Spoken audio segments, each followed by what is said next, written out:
All right, Padres, they lose in the series finale to the Nats, and this was deemed a must-win game by Fernando. It was deemed a series that they had to hammer this team because the Nationals aren't a good team.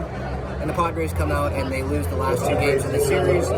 Yesterday, they can't really do anything offensively, and then today, Mackenzie Gore essentially dominated them. He didn't allow a hit through like the first 3 innings. I think in the 4th is when they got their first hit. There was a homer in this game by Kim, but that was pretty much it. I mean, they had a bases-loaded situation, and Gary Sanchez comes in, pinch hits, he strikes out. There were a ton of strikeouts in this game. Too many strikeouts in this game. 10 strikeouts, I think, through 6 innings. It felt like way too much, not putting the ball in play, and another good crowd. And at the end of it, the crowd was just depressed.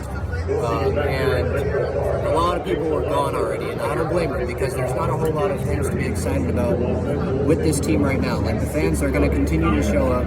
We're going to continue to watch the games, but I don't blame fans if they don't have, if they're losing hope that this team is, going to go to the promised land this year. I haven't given up. I still think this team can be a postseason team, but the way they're playing right now, they don't deserve to be a postseason team.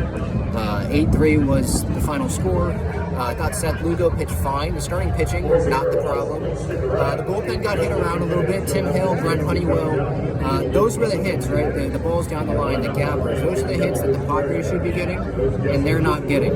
The team that sucks, the Nationals, at least going into the year, and right now record-wise, that team is the team that's doing well. So yeah, it's very frustrating, and obviously a lot to talk about on the show later today. Series, reaction, series recap.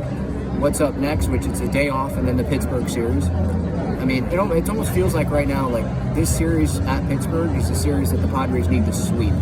The way they're playing, like, the Royals series at home, should have won that one, maybe swept, they lost that one. The National series, maybe should have swept this or won it, especially when it's later in the year, and they lost it. So this Pittsburgh series, yeah, like Bogey said, they need to hammer them, and don't have a whole lot of confidence that they will, to be honest. If they do, we're just going to sit there and say, well, it's the Pirates, and that's what we should do, because we should still have the high expectations. Don't lower your expectations, because when you do that, that's just letting these guys off the hook.